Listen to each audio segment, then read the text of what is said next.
Je fais de la prospection depuis maintenant quasiment 3 ans, un peu plus de 3 ans. Et pendant ce parcours-là, où j'ai fait du SMMA et plein d'autres business en ligne en fait qui demandent de la prospection, j'ai pu tenter tout un tas de méthodes de prospection entre le cold calling, le cold email, le ci, le ça, le cold DM, le machin.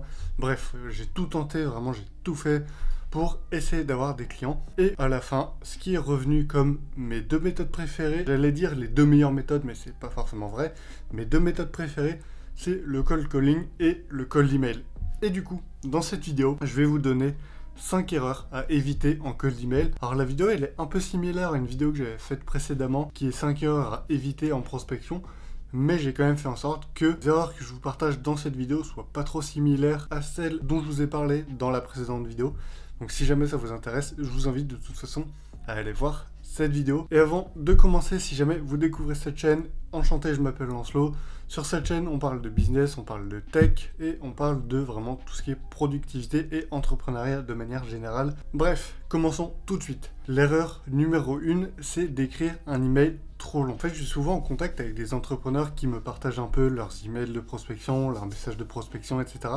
Et je regarde un peu ce qu'ils font quand même parce que c'est intéressant. Et je remarque qu'en fait, il y en a beaucoup d'entre vous, la plupart, qui envoyaient des messages et des mails trop long, c'est des pavés, c'est infernal, personne ne va lire ça. Et au final, je me surprends à jamais lire un peu en entier les messages parce que c'est trop long et personne n'a envie de lire des pavés comme ça. Dans les mails que je vois, vraiment, c'est trop long et le truc, c'est que vos prospects, vos clients, ils n'ont pas le temps de lire vos emails. Ils sont occupés, c'est des gens occupés comme vous, comme moi, qui ont un travail, qui ont ci, qui ont ça. Ils n'ont pas le temps à accorder de lire un email qui va demander plusieurs minutes en fait. Voilà.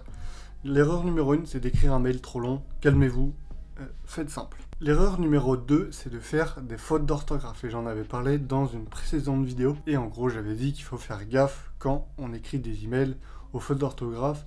Et voilà, sur Internet, on nous dit souvent, oui, ok, mais là, on n'est pas en cours de français, etc. Ok, c'est vrai. Sauf que là, c'est la vraie vie. On parle à des professionnels, on est des professionnels, on est dans le monde des affaires. On se doit, nous, d'être professionnels et de pas faire de fautes ou d'en faire le moins possible, vraiment, parce que des fois, il y a des petites fautes qui peuvent nous échapper. Moi, le premier, ça m'arrive. Donc, je vous jette pas la pierre non plus. Mais quand même, si justement, pour vous, c'est un peu galère, tout ça, utilisez des correcteurs, prenez le temps de relire vos emails, bref, soyez sérieux dans vos emails, faites ça bien, corrigez vos emails, revoyez vos fautes, et même, entraînez-vous à écrire des emails un peu sans faute, et voyez vos erreurs que vous faites, et à la fin, ça deviendra un automatisme, simplement d'écrire en fait en faisant moins de fautes. Et après, ça vous donnera en fait simplement une image professionnelle. Ayez ça en tête, de ne pas faire des fautes d'orthographe. Erreur numéro 3, ne pas personnaliser son email. Encore une fois, dans les emails que je vois, c'est souvent nous sommes X, nous faisons Y. Est-ce que vous êtes intéressé? Voilà. En plus de rédiger ça sur un pavé énorme qui prend une page entière, c'est un peu de la branlette intellectuelle en fait, comme on le dit. Ok, le mec il est là, oui, bonjour, je suis CEO de l'agence XYZ, on fait XYZ, nanani nanana, on utilise les dernières méthodes. Ok, tout le monde s'en fout déjà de qui tu es, de ce que tu fais. Tout le monde s'en fout, ton prospect s'en fout. Et en plus de ça, c'est absolument pas personnalisé. Il y a un point crucial en copywriting et c'est vraiment, je pense, le point de base quand on écrit un texte pour un client, c'est what's in it for me. En fait, c'est vraiment la base du copywriting, c'est de penser à votre client. Qu'est-ce que votre client aura en fait pour lui dans son email? En quoi il va se retrouver dans son email? Qu'est-ce que vous apportez à votre client dans l'email? Si vous écrivez un mail juste pour dire salut, on fait ci, on fait ça, on utilise tel outil, tel machin, ok, c'est bien. Votre prospect, aussi même intéressé soit-il, il y a de très fortes chances qu'il vous réponde pas, tout simplement parce que il s'est pas retrouvé dans votre email, il n'a pas trouvé en fait de point d'intérêt dans votre email pour vous répondre, donc il vous répondra pas parce qu'il s'est pas retrouvé dans son email, il n'a pas l'impression que c'est un email qui lui est dédié. Je vais prendre un peu 30 secondes pour raconter ma vie parce que c'est un truc que j'aime bien raconter, c'est marrant. Il y a pas longtemps, je faisais une petite campagne de cold email avec des youtubeurs, etc.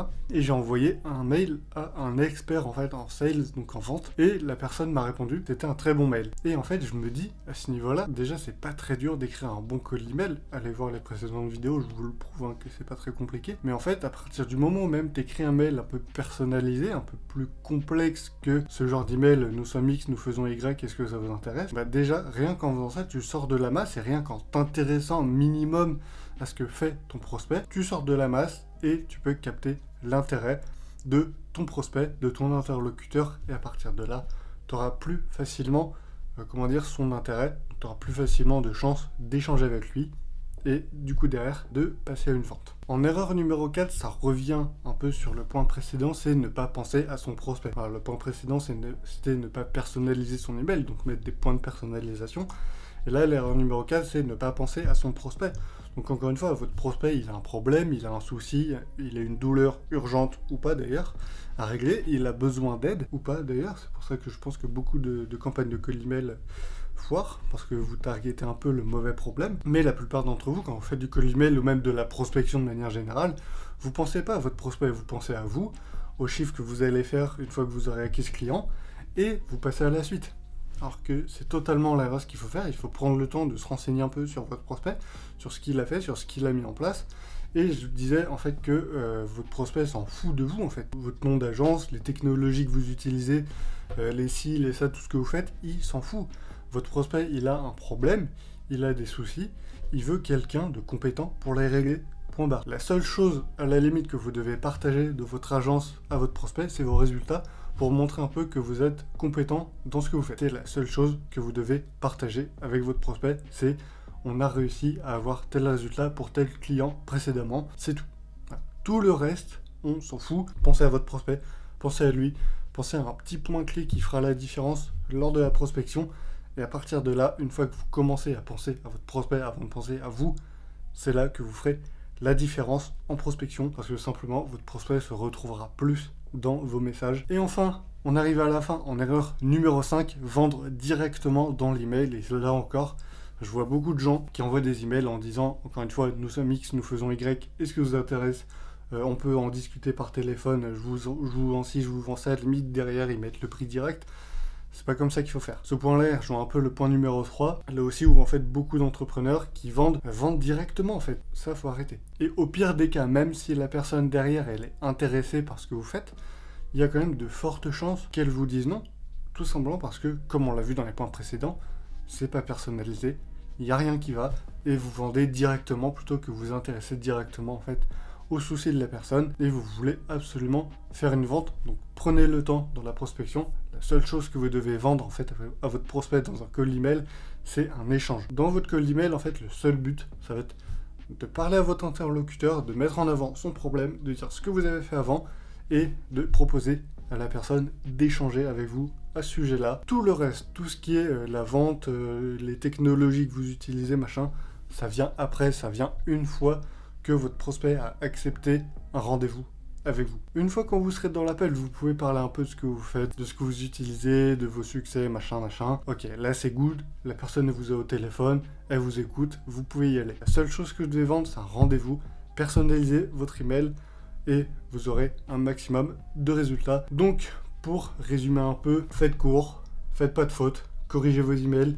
Maintenant, on a ChatGPT d'ailleurs qui peut vous corriger vos emails en 2 secondes. Personnalisez vos emails. Ne soyez pas comme tout le monde en fait qui, encore une fois, envoie nous sommes X, nous faisons Y.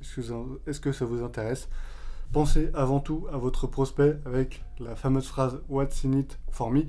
Qu'est-ce que votre prospect gagnera en fait à vous faire confiance? Et enfin, ne vendez pas directement votre service dans votre email. Vendez un rendez-vous. N'oubliez pas que la prospection, quelle que soit la méthode, c'est avant tout un moyen de prendre contact avec la personne pour échanger avec elle sur son problème et sur ce qu'elle peut mettre en place, sur ce que vous pouvez mettre en place pour résoudre tout ça. J'espère que cette petite vidéo vous a plu. De toute façon, il y a un petit article de blog que j'ai écrit rapidement pour écrire un peu tout ça. Je vous le mets en description si ça vous intéresse pour avoir ces petits problèmes-là et un peu les solutions directement à portée de clic. Donc je vous mets en description. N'hésitez pas à mettre un petit pouce bleu et à vous abonner, ça soutient la chaîne, j'ai rien à vous vendre sur cette chaîne. Seule chose en fait que vous pouvez faire, c'est mettre un petit pouce bleu, vous abonner et partager un maximum la vidéo pour aider le maximum de gens dans le SMMA à aller chercher des résultats avec le cold email et la prospection de manière générale. J'espère que cette vidéo vous a plu, on se retrouve très prochainement dans une nouvelle vidéo et moi je vous dis à la prochaine. Ciao.